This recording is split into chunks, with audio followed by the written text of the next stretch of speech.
ಪಪ್ಪ ಏನಿದು? ಮಖ ಏನಿದು? ಮಖಾನ ಮಾಡಿಕೊಡ್ಬೇಕಾ? ತಿಂತೀಯಾ? ಕೊಡು ಮಾಡಿಕೊಡ್ತೀನಿ. ಹಿಂಗಲ್ಲ ಚಿನಿ, ಅಷ್ಟು ಕೊಡು ಮಾಡಿಕೊಡ್ತೀನಿ. ಇದೆಲ್ಲದನ್ನೂ ಫ್ರೈ ಮಾಡಬೇಕಲ್ವಾ? ಒಂದೇ ಫ್ರೈ ಮಾಡಿದ್ರೆ ತಿನ್ನೋಕ್ಕಾಗಲ್ಲ. ಮಾಡಲಾ? ತಿಂತೀಯಾ? ಇಷ್ಟನಾ? ಮಾಡೋಣ? ಓಕೆ ಬಾ ಹಾಕು ಬಾ.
ಹೆಂಗೈತೆ ಪಾಪು ಮಖಾನ? ಚೆನ್ನಾಗೈತಾ? ಇಷ್ಟ ಆಯ್ತಾ? ತಿಂತೀಯಾ? Okay good girl. High five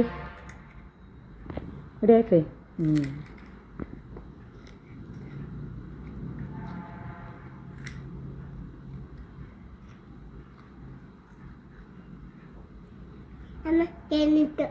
ಚೆನ್ನಾಗೈತಾ? ತಿನ್ನು.